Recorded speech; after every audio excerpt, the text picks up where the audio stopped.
Kepler's Laws of Planetary Motion. ഇത് നമ്മുടെ module 2-ലെ ഏറ്റവും ലാസ്റ്റ് സെക്ഷനാണ്. മൊഡ്യൂൾ 3 ഓൾറെഡി കംപ്ലീറ്റഡ് ആണ്. അപ്പം എൻ്റെ ഈ സെമ്മിലെ നിങ്ങളുടെ പോർഷൻസ് എല്ലാം ഇതോടുകൂടി കഴിയുന്നതാണ്. One of the great advances in the history of astronomy occurred in the early 1600s when Johannes Kepler deduced from empirical data that all planets in our solar system move in elliptical orbits with the sun at a focus. Subsequently, Isaac Newton showed mathematically that such planetary motion is the consequence of an inverse square law of gravitational attraction. In this section, we will use the concept developed in the preceding sections of this chapter to derive 3 basic laws of planetary motion. ഇപ്പോൾ planetary മോഷൻ്റെ basic ലോസാണ് Kepler's loss എന്നറിയപ്പെടുന്നു. അപ്പം അത് proof നമ്മൾ പഠിക്കുന്നില്ല, proof ഇതിലുണ്ട്, proof നിങ്ങൾ പഠിക്കണ്ട. ഇതിനു മുമ്പുള്ള കാര്യങ്ങൾ വെച്ചിട്ടൊക്കെയാണ് പ്രൂവ് ചെയ്യുന്നത് എന്നാണ് പറഞ്ഞിരിക്കുന്നത്. കെപ്ലേഴ്സ് ലോസ് സ്റ്റേറ്റ്മെൻറ്റ്സ് നോക്കാം. First law, each planet moves in an elliptical orbit with the sun at a focus. Second law, equal areas are swept out in equal times by the line from the sun to a planet. അപ്പം first law പറയുന്നത് എന്താണ്? Each planet moves in an elliptical orbit the sun. Elliptical orbit അറിയാമല്ലോ, എലിപ്സിൻ്റെ ഷേപ്പിലുള്ള orbit അറിയാമല്ലോ. ഇപ്പം നമ്മളുടെ earth സണ്ണിനെ വലം വയ്ക്കുന്നത് എലിപ്റ്റിക്കലായിട്ടുള്ളൊരു ഓർബിറ്റ്, അതായത് കറക്റ്റ് സർക്കിൾ പോലത്തെ ഉള്ള ഒരു ഓർബിറ്റിലല്ല, എലിപ്റ്റിക്കലായിട്ടുള്ളൊരു ഓർബിറ്റിലാണ്. നേരത്തെ അറിയുന്ന കാര്യമാണല്ലോ. Law of areas, equal areas are swept out in equal times by the line from the sun to a planet. അപ്പം നമുക്ക് ഒരു സണ്ണിനെ മനസ്സിൽ സങ്കല്പിക്കുന്നു, അതിന് ചുറ്റും നമ്മുടെ എർത്ത് ഇങ്ങനെ റൊട്ടേറ്റ് ചെയ്യാമെന്ന് വിചാരിക്കുക എലിപ്റ്റിക്കൽ ഓർബിറ്റിലൂടെ. അപ്പോൾ സണ്ണിൽ നിന്നും എർത്തിലേക്ക് നമ്മൾ ഒരു ലൈൻ കൊണ്ട് ജോയിൻ ചെയ്യുന്നു. എന്നിട്ട് ഒരു ഫിക്സഡ് ടൈമിൽ അത് ഇങ്ങനെ അത് ഈ ലൈൻ ആദ്യം ഉണ്ടായിരുന്ന ലൈൻ കുറച്ച് കഴിയുമ്പോൾ എർത്ത് മൂവ് ചെയ്യും, രണ്ടാമതൊരു ലൈനൂടെ വരയ്ക്കുന്നു. ഈ രണ്ട് ലൈനും ഇടയ്ക്കുള്ള ഏരിയ ആണ്. ആ ഏരിയ എന്ന് പറയുന്നത് എപ്പോഴും ടൈം ഇൻ്റർവൽ സെയിം ആണെങ്കിൽ ഈ കിട്ടുന്ന ഏരിയ എപ്പോഴും ഈക്വൽ ആയിരിക്കും എന്നാണ്. അടുത്തത് law of periods. The square of the planet's period, the time it takes the planet to complete one orbit about the sun. അപ്പോൾ പ്ലാനറ്റിൻ്റെ പീരീഡ് എന്താണെന്നറിയാലോ, ഒരു ഒറ്റ ഓർബിറ്റ് കംപ്ലീറ്റ് ചെയ്യാൻ എടുക്കുന്ന സമയം. അതിൻ്റെ സ്ക്വയർ എന്ന് പറയുന്നത് is proportional to the cube of the semi major axis of its orbit. Semi major axis അറിയാമല്ലോ, ഓർബിറ്റ് നമ്മൾ എലിപ്സ് പഠിക്കുമ്പോൾ പഠിക്കുന്നതാണ്. സെമി മേജർ ആക്സിസും major axis, minor axis, semi major ആക്സിസും ഒക്കെ. സെൻട്രൽ ഫോഴ്സസ് കുറച്ച് ഡെഫിനിഷൻസ് ആണ്. അപ്പോൾ നമുക്ക് ഒരു ഇതിൽ പറഞ്ഞിരിക്കുന്നത്, ഒരു ഒബ്ജക്റ്റ് ഏതെങ്കിലും ഒരു പാർട്ടിക്കിളിനെ സെൻറ്റർ ആക്കിക്കൊണ്ട് മൂവ് ചെയ്യാണ്. അങ്ങനെ മൂവ് ചെയ്യണമെങ്കിൽ അവിടെ ഒരു ഫോഴ്സ് ഉണ്ടാവും. ഈ സെൻറ്ററിലിരിക്കുന്ന ഒബ്ജക്റ്റ് ഈ പാർട്ടിക്കിളിനെ ഇങ്ങനെ അട്രാക്റ്റ് ചെയ്ത് നിർത്തുന്ന ഒരു ഫോഴ്സ് അവിടെ ഉണ്ടാവും. അങ്ങനെ മൂവ് ചെയ്യുകയാണെങ്കിൽ അപ്പം നമ്മൾ പറയും ആ പാർട്ടിക്കിൾ ഒരു സെൻട്രൽ ഫോഴ്സ് ഫീൽഡിൽ മൂവ് ചെയ്യുകയാണെന്ന് പറയും. ഫോഴ്സിനെ നമ്മൾ സെൻട്രൽ ഫോഴ്സ് എന്ന് വിളിക്കും. ആ പോയിൻറ്റിനെ, സെൻറ്ററായിട്ടുള്ള പോയിൻറ്റിനെ സെൻറ്റർ ഓഫ് ഫോഴ്സ് എന്ന് വിളിക്കും. Okay. Newton's law of universal gravitation, ഇതിൻ്റെ എല്ലാം സ്റ്റേറ്റ്മെൻറ്റ് പഠിക്കണം. Every particle of matter in the universe attracts every other particle of matter in the universe with a force that is proportional to the product of their masses and inversely proportional to the square of the distance between them. Specifically, if a particle of mass capital M and a particle of mass smaller m are at a distance smaller r from each other, then they attract each other with equal and opposite forces F bar and minus F bar of magnitude. Norm of F bar equal to capital G into capital M into small m divided by r square, where capital G is a constant called the universal gravitational constant. Okay. അപ്പം നേരത്തെ നിങ്ങൾ പഠിക്കുന്നതാണെന്നാണ് എനിക്ക് തോന്നുന്നത്. ഈ യൂണിവേഴ്സിലുള്ള എല്ലാ പാർട്ടിക്കിൾസും, മാസ്സുള്ള എല്ലാ പാർട്ടിക്കിൾസും അങ്ങോട്ടും ഇങ്ങോട്ടും അട്രാക്റ്റ് ചെയ്യുന്നു. ആ അട്രാക്റ്റ് ചെയ്യുന്ന ആ ഫോഴ്സ് എന്ന് പറയുന്നത് അത് കണ്ടുപിടിക്കുന്നതിനെ കുറിച്ചാണ് പറഞ്ഞിരിക്കുന്നത്. അതിൻ്റെ with a force of that is proportional to the product of their masses and inversely proportional to square of the distance between them. അതാണ് ക്യാപിറ്റൽ എമ്മിൻ്റെ സ്മോൾ ലെറ്റർ. സ്പെസിഫിക് ആയിട്ട് പറയുമ്പോൾ ക്യാപിറ്റൽ എം എന്നുള്ള മാസുള്ള ഒരു ഒബ്ജക്റ്റ് സ്മോൾ എം ഉള്ള മറ്റൊരു object ഉണ്ടെങ്കിൽ ഇവയ്ക്കിടയിലുള്ള attractive force എന്ന് പറഞ്ഞു കഴിഞ്ഞാൽ ഈ പ്രൊപ്പോർഷണലാണ്. അപ്പോൾ പ്രൊപ്പോർഷണലിനെ ഈക്വൽ ആക്കണമെങ്കിൽ ഒരു കോൺസ്റ്റൻറ്റ് കൊണ്ടുവരണമെന്നറിയാമല്ലോ. അല്ലെങ്കിൽ പ്രൊപ്പോർഷണൽ എന്ന് പറഞ്ഞു കഴിഞ്ഞാൽ ഒന്ന് മറ്റൊന്നിൻ്റെ കോൺസ്റ്റൻറ്റ് മൾട്ടിപ്പിൾ ആണെന്നാണ് അർത്ഥം. അപ്പോൾ ആ കോൺസ്റ്റൻ്റാണ് ക്യാപിറ്റൽ ജി. ഇപ്പോൾ ക്യാപിറ്റൽ ജി ഇൻറ്റു ക്യാപിറ്റൽ എമ്മിൻ്റെ small letter divide by R square എന്നാണ് അത് വരുന്നത്. ക്യാപിറ്റൽ ജീനെ വിളിക്കുന്നത് യൂണിവേഴ്സൽ ഗ്രാവിറ്റേഷണൽ കോൺസ്റ്റൻ്റ് എന്നാണ്. ഓക്കെ.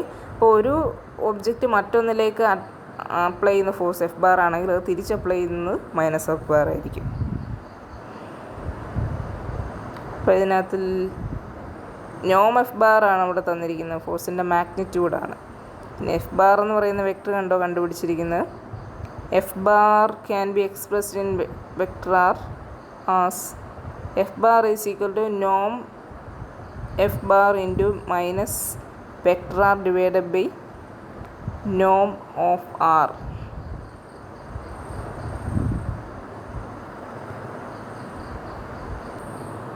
ഇതെങ്ങനെ വന്നതെന്ന് ചോദിച്ചു കഴിഞ്ഞാൽ ഇപ്പം നോം എഫ് ബാറിനും ഒരേ മാഗ്നിറ്റ്യൂഡാണല്ലോ. അപ്പോൾ അതിൻ്റെ ഡയറക്ഷനോട് ചേരുമ്പോഴാണ് നമുക്ക് വെക്ടർ എഫ് കിട്ടുന്നത്. അപ്പോൾ ഒരു ഫിഗർ കണ്ടോ 12.7/2 എം സ്മോൾ എം രണ്ട് പാർട്ടിക്കിൾസ് ഉണ്ട്.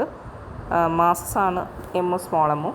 അപ്പോൾ അതിൽ നിന്ന് ഒന്നിന്ന് മറ്റൊന്നിലേക്കുള്ളത് മൈനസ് എം എഫ്, അവിടെ ധരിച്ചുള്ളത് എഫ് കൊടുത്തിരിക്കുന്നു, വെക്ടർ ആർ കൊടുത്തിരിക്കുന്നു. അപ്പോൾ വെക്ടർ ആറിൻ്റെ ജസ്റ്റ് ഓപ്പോസിറ്റ് ഡയറക്ഷനിലാണ് ഈ ഫിഗറിൽ നമ്മൾ എഫ് ബാർ അടയാളപ്പെടുത്തിയിരിക്കുന്നത്. അപ്പോൾ രണ്ടിനും ഒരേ ലൈനിലൂടെ പോകുന്നു, ജസ്റ്റ് ഓപ്പോസിറ്റ് ഡയറക്ഷൻ വന്നിരിക്കുന്നു.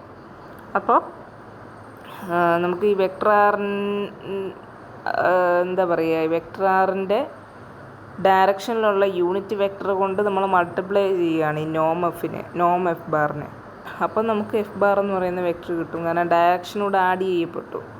അപ്പോൾ അതിനാണ് ആ യൂണിറ്റ് വെക്ടർ കൊണ്ട് ആഡ് ചെയ്യുമ്പോൾ നമുക്ക് സെയിം ഡയറക്ഷൻ ഉള്ള ആ വെക്ടർ കിട്ടും.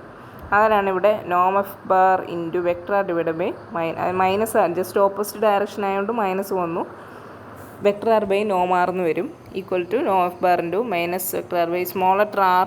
ആ അത് നോമിനാണ് നമ്മൾ ലൈറ്റ് കളറായിട്ട് കൊടുത്തിരിക്കുന്നത്. ഓക്കെ, ഇറ്റാലിക്സിൽ ഒരു ആർ കൊടുത്തിരിക്കുന്നത്. F bar is minus G M M divide by R cube into vector R. We start by finding a formula for the acceleration function. To do this, we use formula for a Newton's second law to obtain ma is equal to Newton's second law F ബാറിന് M A എന്ന് നമുക്കറിയാമല്ലോ. അപ്പോൾ അത് substitute ചെയ്യുന്നു, അതിന് A bar കണ്ടുപിടിക്കുന്നു. അപ്പോൾ നമുക്ക് minus G M divide by R cube into vector R എന്ന് കിട്ടും.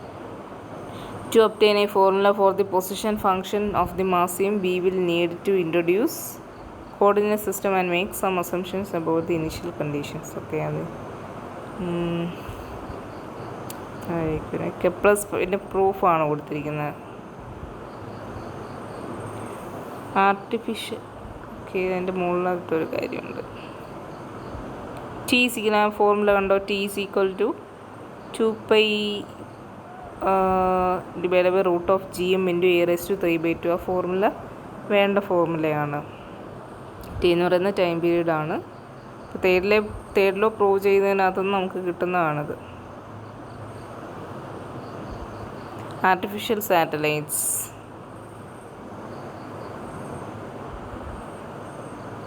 Kepler's second and third law and formula 23 also apply to satellites that orbit a celestial body. അപ്പോൾ ഈ പറഞ്ഞ ഫോർമുലാസ് ഇതിനകത്ത് പറഞ്ഞിരിക്കുന്ന സെക്കൻഡ് തേർഡ് ലോയും ഇക്വേഷൻ 23യും ഒക്കെ പറഞ്ഞിരിക്കുന്നത് ഏത് സെലസ്റ്റിയൽ ബോഡിക്കും അപ്ലൈ ചെയ്യാവുന്നതാണ്. പറഞ്ഞ പോലെ സണ്ണും അതിന് ചുറ്റുമുള്ള പ്ലാനറ്റ്സിനും മാത്രമല്ല ഏതിനും അപ്ലൈ ചെയ്യാവുന്നതാണ്. We need only interpret capital M to be the mass of the body exerting the force and small m to be the mass of the satellite. അപ്പോൾ ഇതിനകത്തിൽ ക്യാപിറ്റൽ എം എന്ന് പറഞ്ഞാൽ ഫോഴ്സ് അപ്ലൈ ചെയ്യുന്ന body, അതായത് വലുതായിരിക്കും, compare ചെയ്യുമ്പോൾ വലുതായിരിക്കും അത്. മറ്റേതെന്ന് പറഞ്ഞു കഴിഞ്ഞാൽ സ്മോളർ ടേം കൊണ്ട് ഡിനോട്ട് ചെയ്യും. വാല്യൂസ് ഓഫ് ജി ഇൻറ്റു, അപ്പോൾ ഇവിടെ എഴുതിയിരിക്കുന്നതിനകത്ത് ജി ഇൻറ്റു ക്യാപിറ്റലും നമുക്കറിയുന്ന ഒരു 2-3 എണ്ണത്തിൻ്റെ കൊടുത്തിട്ടുണ്ട്. മാസും യൂണിവേഴ്സൽ ഗ്രാവിറ്റേഷണൽ കോൺസ്റ്റൻറ്റൂടെ മൾട്ടിപ്ലൈ ചെയ്തതിൻ്റെ വാല്യൂസ്. ഈ വാല്യൂസ് തരുമായിരിക്കും എക്സാമിന് ചോദിച്ചാൽ. Okay. Recall that for orbits of planets around the Sun, the point at which the distance between the center of the planet and the center of the Sun is maximum is called the aphelion, and the point at which the minimum is the perihelion. For satellites orbiting the Earth, the point at which the maximum distance occurs is called apogee. അപ്പോൾ എർത്തിനെ rotate ചെയ്യുന്ന, എർത്തിനെ വലം വയ്ക്കുന്ന planets എടുത്തു കഴിഞ്ഞാൽ ഇപ്പോൾ ആ എർത്തും പിന്നെ അത് തമ്മിലുള്ള മാക്സിമം ഡിസ്റ്റൻസ് കണ്ടോ, വരച്ചിരിക്കുന്നത് കണ്ടോ, അപ്പോജി. മറ്റേത് മിനിമം ഡിസ്റ്റൻസ് പെരിജി എന്നും വിളിക്കും. പിന്നെ പോയിൻറ്റിനെയാണ് അപ്പോജി പെരിജി എന്ന് വിളിക്കുന്നത്. ആ ഡിസ്റ്റൻസിനെ അപ്പോജി ഡിസ്റ്റൻസ് എന്നും പെരിജി ഡിസ്റ്റൻസ് എന്നും വിളിക്കും.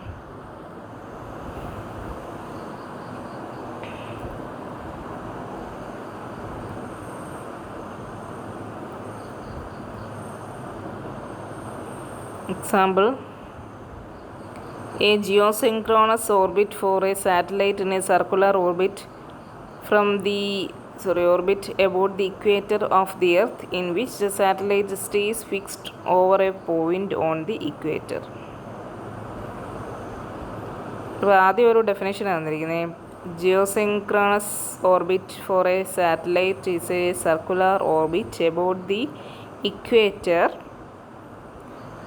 of the circular orbit about the equator of the Earth, in which the satellite stays fixed over a point on the. അപ്പോൾ ഇക്വേറ്ററിന് മുകളിലായിട്ടുള്ള ഒരു പോയിൻ്റിലൊരു സാറ്റലൈറ്റ് ഫിക്സ്ഡ് ആയിട്ട് നിന്ന് നമ്മുടെ എർത്തിനെ റൊട്ടേറ്റ് ചെയ്യുകയാണെങ്കിൽ അങ്ങനത്തെ ഓർബിറ്റിനെ വിളിക്കുന്നതാണ് ജിയോസിൻക്രോണസ് ഓർബിറ്റ് എന്ന്.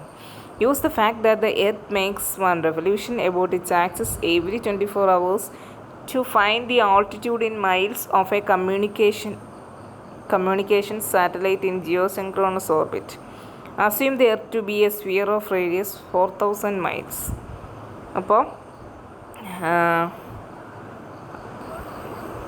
ഒരു എർത്തിന് ഒരു റെവല്യൂഷൻ പൂർത്തിയാക്കാനായിട്ട് 24 മണിക്കൂർ വേണമെന്നാണ് പറഞ്ഞിരിക്കുന്നത്. എർത്തിൻ്റെ റേഡിയസ് എന്ന് പറഞ്ഞു കഴിഞ്ഞാൽ 4000 മൈലാണ്. Okay.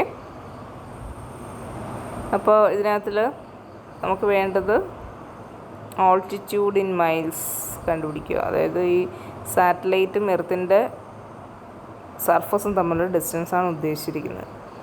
To remain fixed over. അപ്പോൾ ഇത് ഇങ്ങനെ ഫിക്സ്ഡ് ആയിട്ടിരിക്കും. ഏതെങ്കിലും ഇക്വേറ്ററിൻ്റെ മുകളിൽ നിന്നല്ല, ഇവിടെ വേണമെങ്കിൽ ഇത് ഫിക്സ്ഡ് ആയിട്ട് നിൽക്കണമെങ്കിൽ നമ്മുടെ എർത്ത് കറങ്ങുന്ന അതേ ദിശയിൽ ഇതിങ്ങനെ കറങ്ങിയിട്ട് എർത്ത് ഒരു റൊട്ടേഷൻ പൂർത്തിയാക്കുമ്പോഴായിരിക്കും ഇതിൻ്റെ ഒരു ഓർബിറ്റ് കംപ്ലീറ്റ് ആവുന്നത്. എന്ന് പറഞ്ഞു കഴിഞ്ഞാൽ അതിൻ്റെ ടൈം പീരീഡ് എത്ര ആവണം? 24 hours ആവണം. അതേപോലെ എർത്തിൻ്റെ GM വാല്യൂ എഴുതിയിരിക്കുന്നു. ഇനി നേരത്തെ നമ്മൾ ഒരു ഫോർമുല കണ്ടിരുന്നു, T = 2πa√3/2 അതിനകത്ത് നിന്ന് നിങ്ങൾ A കണ്ടുപിടിച്ചാൽ, A കണ്ടുപിടിക്കുന്നതിന് ആദ്യം എന്ത് ചെയ്യണം? ഇത് മൊത്തത്തിൽ സ്ക്വയർ ചെയ്യുമ്പം T² = 2πa³ എന്ന് കിട്ടും. അതിനകത്ത് നിന്ന് നിങ്ങൾ A കണ്ടുപിടിച്ചാൽ ക്യൂബിക് റൂട്ട് ഓഫ് GMT² 4π² എന്ന് കിട്ടും. ഇതിനകത്ത് വാല്യൂസ് ഇട്ട് കൊടുക്കുന്നു, കാൽക്കുലേറ്റ് ചെയ്ത് നോക്കുക. 26,250 മൈൽസ് എന്ന് കിട്ടും. ആൾട്ടിറ്റ്യൂഡ് കണ്ടുപിടിക്കാനായിട്ട് ഇതിനകത്ത് നിന്ന് നമ്മുടെ ഇവിടെ തന്നിരിക്കുന്നൊരു കാര്യം എന്താണെന്നറിയോ?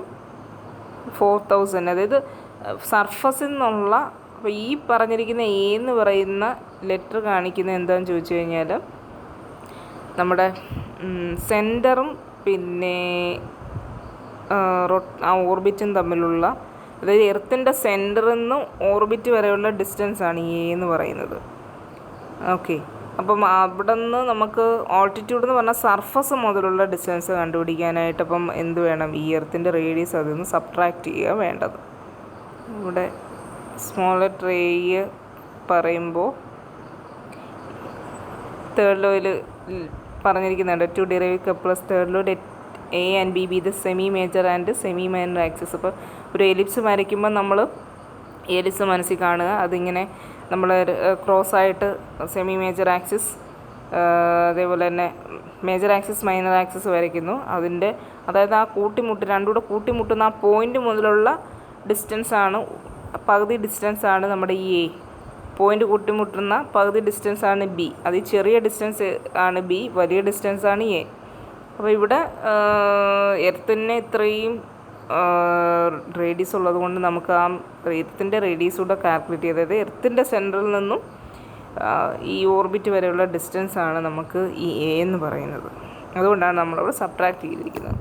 ഓക്കെ, സെക്ഷൻ കംപ്ലീറ്റ് ആയി. ഓക്കെ, നമ്മളുടെ തേർഡ് സം എൻ്റെ പോർഷൻ കംപ്ലീറ്റ് ആയിരിക്കുകയാണ്.